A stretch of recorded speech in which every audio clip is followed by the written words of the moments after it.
تو اب اس غلام کی گردن میں وہ مہر لگا دے گا، یعنی اور غلام اس خط لانے والے کو سپرد کر دے گا، لیکن ابھی اس خط لانے والے سے ایک کفیل لے گا یہ، اور اس کو واپس جو ہے نا بھیج دے گا قاضی کاتب کے پاس۔ تو خط لانے والے شخص کو غلام سپرد کر دیا اس کی گردن میں مہر لگا کر، اور اس سے ایک کفیل لے لیا کہ تم کفیل دے دو، اور اس شخص کو یہ واپس بھیج دے گا، یعنی یہ قاضی اس جو شخص خط لایا اس کو واپس بھیج دیا، اور جو گواہ ساتھ میں لایا تھا وہ گواہ بھی واپس چلے جائیں گے۔ اب وہ گواہ اس قاضی اول کے پاس گواہی دے دیں گے کہ ہاں بعینہ ہی دوسرے قاضی کے پاس وہی غلام ہے کہ جو مالک نے بتایا تھا۔ اب اسے یقین ہو گیا پہلے قاضی کو، یہ اب خط لکھے گا دوسرا خط کہ وہ غلام اب دے دو، سپرد کر دو۔ اب دوسرے قاضی کو یہ یقین ہو گیا کہ اسی کا خط ہے، وہ قبول کر لے گا اور فیصلہ کر دے گا، غلام اب خط لانے والے کو سپرد کر دے گا اور کفیل بھی بری کر دے گا۔ ٹھیک ہے، تو یہ صورت ہوگی۔ تو فرماتے ہیں کہ تقبل فی العبد خاصتاً، کہ قاضی ابو یوسف نے فرمایا کہ خاص کر غلام میں، جو منقولی شے ہے غلام، تو غلام میں یہ کتاب القاضی مقبول ہو جائے گا اذا ابقا، جب کہ غلام بھاگ جائے، واخذ فی بلد، اور کسی شہر میں پکڑ لیا جائے، فاقام صاحبہ البینۃ عند قاضی بلدہ، اور مالک اپنے شہر کے قاضی کے پاس بینہ قائم کر دے کہ ان عبدہ اخذہ فلان فی بلد کذا، کہ اس کے غلام کو فلاں شخص نے فلاں شہر میں پکڑ لیا ہے، تو بینہ قائم کر دیا۔ تو بینہ کیا ہوگا کہ گواہ پیش کرے گا، فشہید الشہود، تو گواہ گواہی دے دیں ملکیت پر کہ اسی کی یہ ملکیت ہے، او علی صفت العبد وحلیتہ، یا غلام کے اوصاف اور اس کے حلیے پر گواہی دے دیں۔ فإنہ یکتب الی قاضی البلد الذی، اب اس قاضی کو یہ یقین ہو گیا اس کا کہ دعویٰ بینہ کے ساتھ ہے، تو اب یہ خط لکھ دے گا، تو اس کا مطلب شہادت پر اس کا خط لکھ دینا، یہ شہادت پر قضا کرنا ہے، اور ابھی مدعا علیہ موجود نہیں ہے، تبھی تو فرماتے ہیں کہ یہ غائب کے خلاف جو ہے وہ شہادت پر قضا کرنا ہے۔ تو فرماتے ہیں فإنہ یکتب الی قاضی البلد الذی العبد فی، تو جس شہر میں غلام ہے اس شہر کے قاضی کی طرف یہ خط لکھے گا کہ انہ قد شہد الشہود عندی، کہ میرے پاس ابھی گواہوں نے گواہی دی ہے کہ ان عبدن، کہ ایک غلام، صفتہ و حلیتہ کذا و کذا، کہ جس کے اوصاف و حلیہ اس طرح ہیں، ملک فلان، یہ فلاں شخص کی ملکیت ہے، میرے پاس ہے وہ فلاں شخص، تو اس کا باپ اور دادا کا نام لکھ دے گا، فلاں شخص کی ملکیت ہے، اخذہ فلان ابن فلان، اور اس کو پکڑ لیا فلاں ابن فلان ہے۔ تو اب جو یہ قاضی خط لکھ رہا ہے نا، تو یہ خط کے عنوان پر ینسب کل واحد منہما، دونوں میں سے ہر ایک کو منسوب کرے گا اس کے باپ دادا کی طرف، دونوں، یعنی کہ جس کا غلام ہے اس کے بھی باپ دادا کا نام، اور جس نے پکڑا ہے اس کے بھی باپ دادا کا نام، تو یہ لکھے گا کہاں، علی رسم کتاب القاضی القاضی، قاضی کی طرف جو خط بھیجا اس کے عنوان پر لکھے گا۔ وَإِذَا وَصَلَ إِلَى الْقَاضِ الْمَكْتُوبِ لَهُ، تو جس قاضی کے طرف خط لکھا ہے تو اس قاضی کے پاس جب خط پہنچ جائے، وَعَلِمَ أَنَّهُ كِتَابُهُ بِشَهَادَةِ الشُّهُودِ، اور گواہوں کی گواہی سے اسے یقین ہو جائے کہ یہ اس قاضی کا خط ہے، تو یسلم العبد الیہ، تو خط لانے والے کو غلام سپرد کر دے گا اور اس کی گردن میں مہر لگا دے گا، ویختم فی عنقہ ویأخذ منہ کفیلا، اور اس سے کفیل لے لے گا، تو اس سے کفیل لے لیا لیکن ابھی غلام کو بھیجے گا نہیں۔ فرماتے ہیں ثم یبعث بہ الی القاضی، پھر خط لانے والے کو بھیج دے گا، یہ جو گواہ لایا ہے اس گواہوں کے ساتھ، تو خط لانے والوں کو یہ قاضی کاتب کے پاس بھیج دے گا، یہاں تک کہ گواہ اس پر یعنی گواہی دے دیں گے، عندہ قاضی کاتب کے پاس گواہی دے دیں گے، بعینہ، یعنی یہ اس بات کی گواہی دے دیں گے کہ بعینہ ہی وہی غلام ہے، علی الاشارۃ الیہ، اس کی طرف اشارے کے طور پر، یعنی کہ وہاں بعینہ ہی وہ غلام ہے کہ جو اس نے بیان کیا تھا۔ تو اب ثم یکتب القاضی الکاتب، اب قاضی کاتب کو یقین ہو گیا کہ ہاں وہاں اسی کا غلام ہے، اب وہ دوسرا خط لکھے گا، تو قاضی کاتب لہو، اس خط لانے والے کے لیے دوسرا خط لکھے گا قاضی مکتوب الیہ کی طرف، یعنی تو اس قاضی کی طرف خط لکھے گا المکتوب الیہ اول مرہ، کہ جس کی طرف پہلی بار لکھا تھا. فَإِذَا عَلِمَ أَنَّهُ كِتَابُهُ، تو جب قاضی دوسرے قاضی کو یقین ہو جائے کہ یہ پہلے قاضی کا خط ہے، قبلہ، تو اس کو قبول کر لے، وقضا، اور قضا کر دے گا، یعنی یہ فیصلہ سنا دے گا. وسلم العبد الی الذی جاء بالکتاب، اور جو خط لے کر آیا ہے اسے غلام سپرد کر دے گا، اور جو کفیل اس نے بنایا تھا وہ ابرأ کفیلہ، اس کے کفیل کو بھی بری کر دے گا. فرماتے ہیں ولا یقبل فی الجاریۃ بالاجماع، تو غلام کے سلسلے میں تو یعنی قاضی ابو یوسف کا اختلاف تھا، ان کے نزدیک کتاب القاضی کے مقبول تھا، لیکن فرماتے ہیں کہ باندی یا منقولی شے ہے تو باندی میں تو بالاجماع کتاب القاضی مقبول نہیں ہے. تو فرماتے ہیں فرق کیا ہے؟ تو فرماتے ہیں کہ وجہ قول ابو یوسف، تو فرق تو قاضی ابو یوسف کو بیان کرنا پڑے گا. طرفین تو کہہ دیں گے کہ جیسے غلام میں ایسی باندی ہے، تمام میں مقبول نہیں ہے، تو انہیں دلیل دینے کی ضرورت نہیں ہے. قاضی ابو یوسف اس بات کی دلیل دیں گے کہ یعنی فرق کیا ہے. تو فرماتے ہیں قاضی ابو یوسف کے قول کی دلیل یہ ہے کہ ان الحاجۃ الی قبول کتاب القاضی فی العبد متحققۃ، اور فرماتے ہیں کہ غلام میں قاضی کے خط کو قبول کرنے کی ضرورت متحقق ہے. کیوں؟ تو فرماتے ہیں لعموم البلوہ بھی، کیونکہ غلام میں تو عموم بلوہ ہے کہ غلام اکثر بھاگ جاتے ہیں.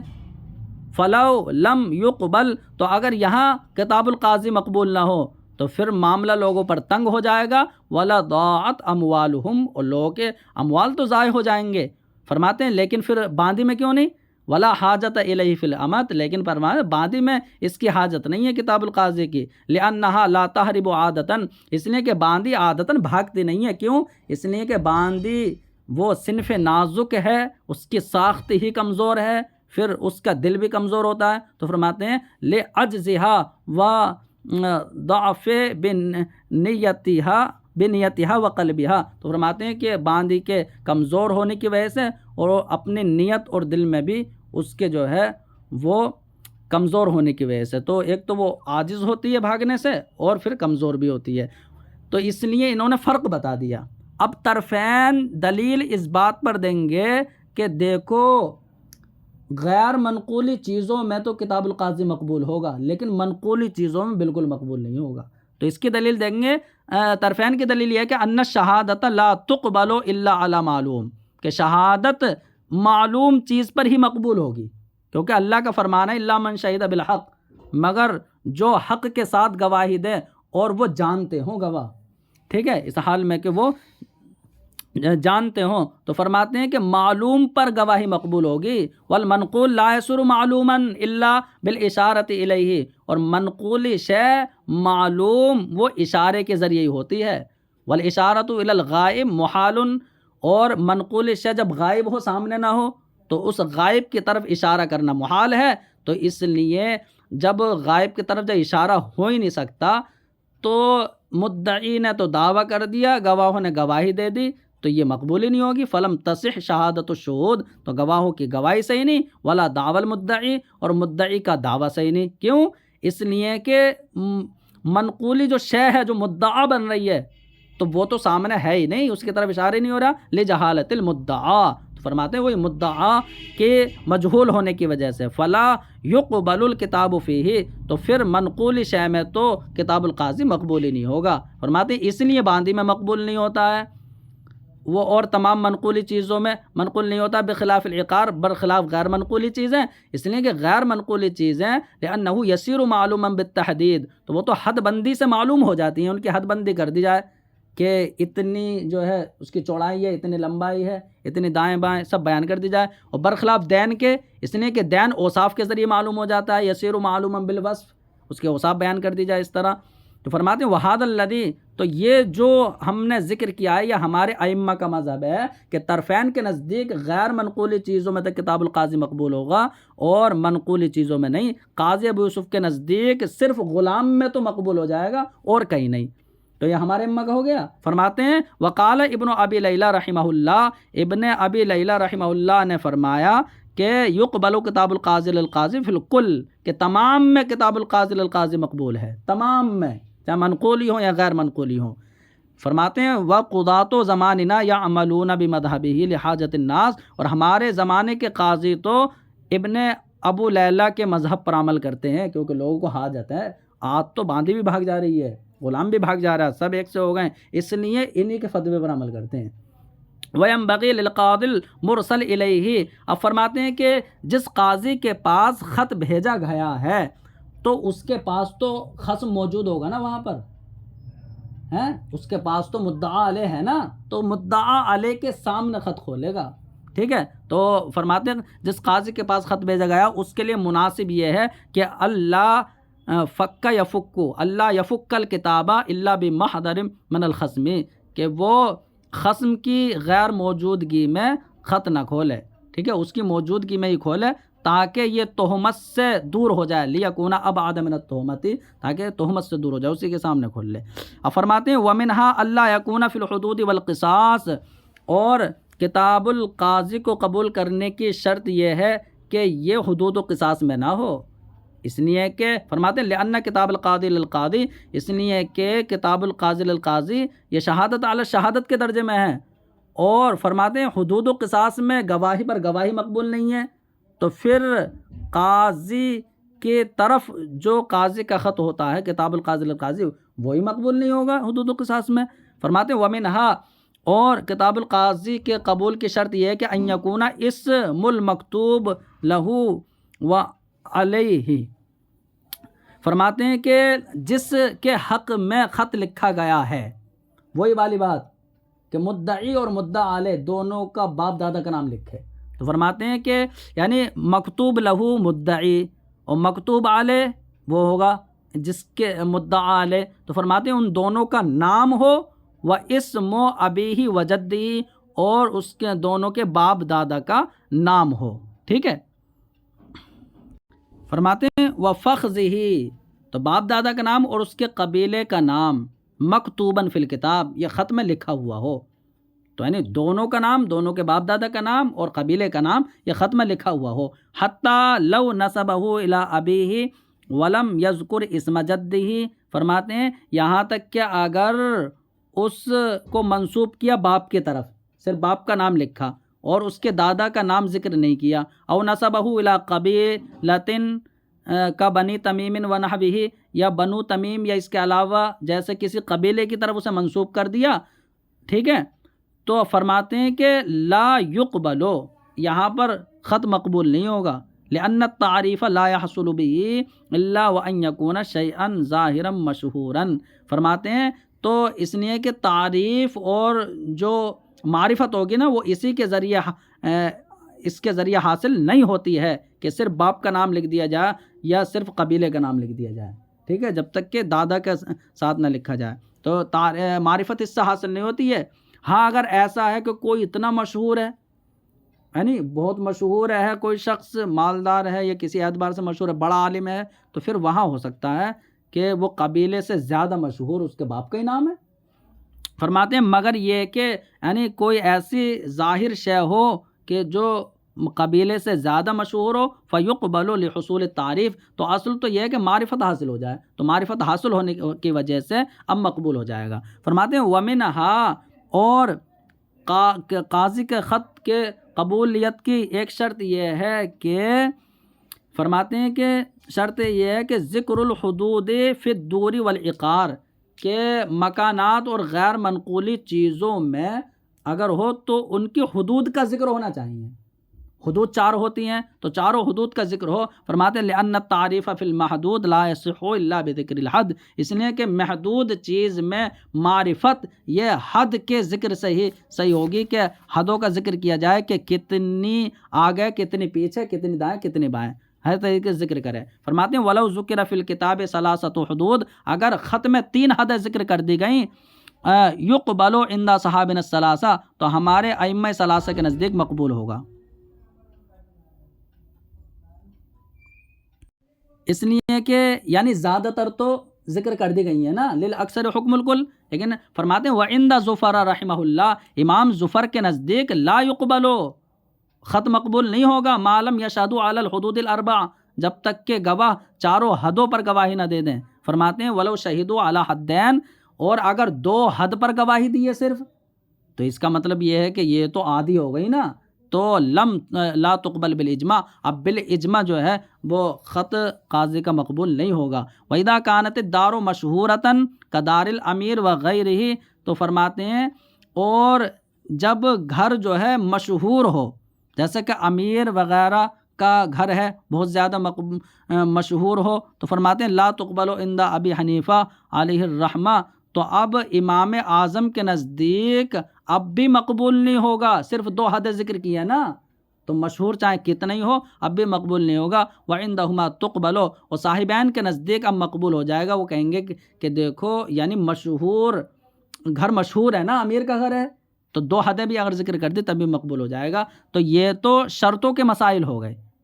ٹھیک ہے۔ فرماتے ہیں وَهَذِهِ، اور یہ بات جو آخری بات ذکر کی ہے نا کہ امیر کا گھر مشہور ہو، تو یہ تو شرطوں کے مسائل میں سے ہے۔ فرماتے ہیں وَمِنْهَا أَنْ يَكُونَ الْقَاضِي الْكَاتِبُ عَلَى قَضَائِهِ عِنْدَ وُصُولِ كِتَابِهِ لِلْقَاضِي الْمَكْتُوبِ لَهُ، اب دیکھو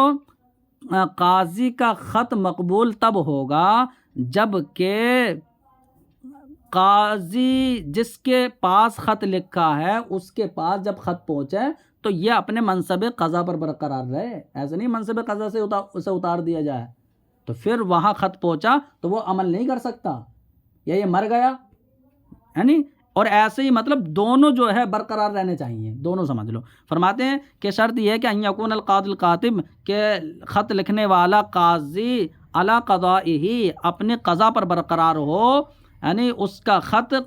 اس قاضی کے پاس پہنچنے تک جس کے پاس خط لکھا ہے، حتی لو مات، یہاں تک کہ اگر قاضی کاتب مر گیا، او عزل قبل الوصول الیہ، یا اس کے پاس خط پہنچنے سے پہلے معزول ہو گیا، لم یعمل بہ، تو وہ دوسرا قاضی اس پر عمل نہیں کرے گا، ولو مات بعد وصول الکتاب الیہ، اور اگر دوسرے قاضی کے پاس خط پہنچنے کے بعد یہ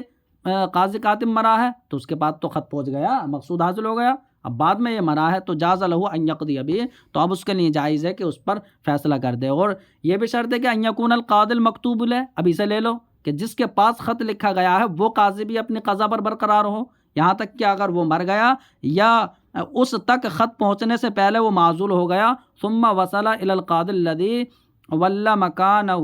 تو فرماتے ہیں پھر وہ تو معزول ہو گیا، اس کی جگہ دوسرا بٹھا دیا گیا ہوگا، تو اس قاضی کے پاس خط پہنچا کہ جو قاضی اس کی جگہ کا والی ہوا ہے، یعنی جو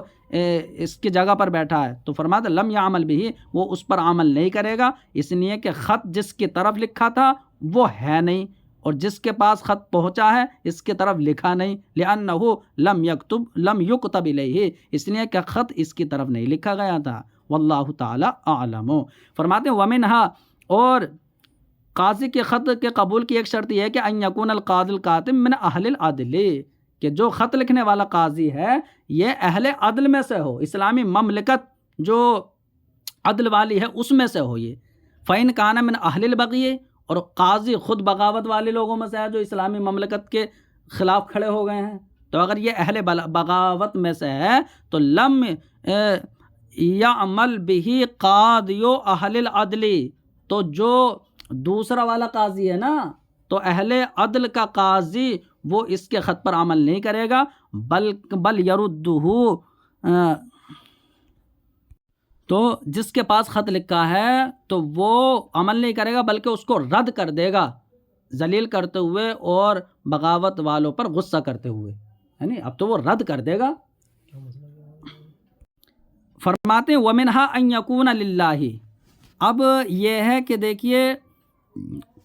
نفس قضا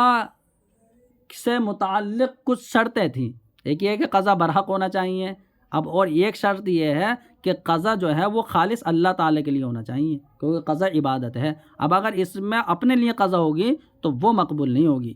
ٹھیک ہے، وہ خالص اللہ کے لیے نہیں ہوگی۔ فرماتے ہیں کہ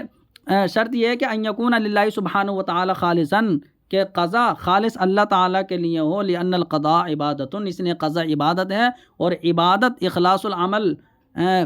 بکلیتہ للہ عز وجل، اور عبادت جو ہے وہ بالکلیہ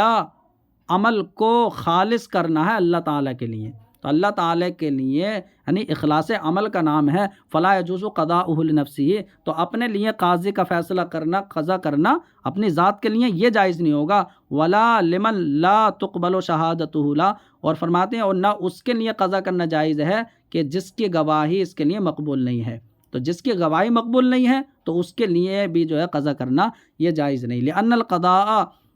لہو قضاء لنفسی، اس لیے کہ جس شخص کی گواہی مقبول نہیں ہے، ٹھیک ہے، تو اب اس کے لیے قضا کرنا تو وہ اپنے لیے قضا کرنا ہے نا، لأن القضاء لہو، اس لیے کہ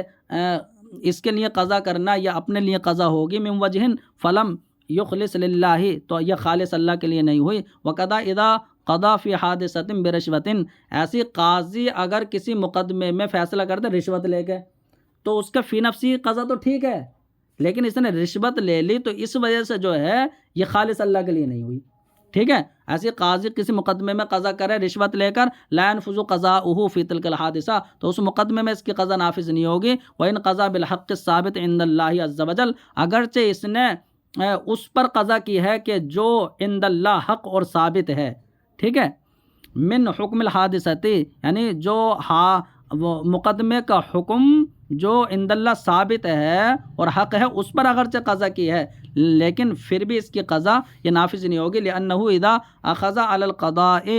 اس لیے کہ جب اس نے قضا اور فیصلے پر جب رشوت کو لے لیا تو فقط قضا لنفسہ، تو یہ اپنے لیے اس نے قضا کر لی، لا للہ عز اسمہ، نہ کہ اللہ خالص اللہ کے لیے، تو فلم یصح، اس کی قضا یہ صحیح نہیں ہوگی۔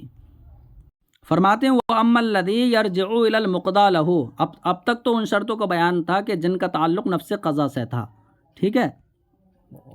اب ان شرطوں کا بیان ہے کہ جن کا تعلق مقضى لہو سے ہے، جس کے حق میں فیصلہ کیا جا رہا، تو اس کی بھی چند نوع ہیں، ایک یہ ہے کہ ان یکون ممن تقبل شہادتہ للقاضی، کہ تو فرماتے ہیں کہ مقضى لہو مدعی یہ ان لوگوں میں سے ہونا چاہیے کہ جس کی گواہی قاضی کے لیے مقبول ہوتی ہے،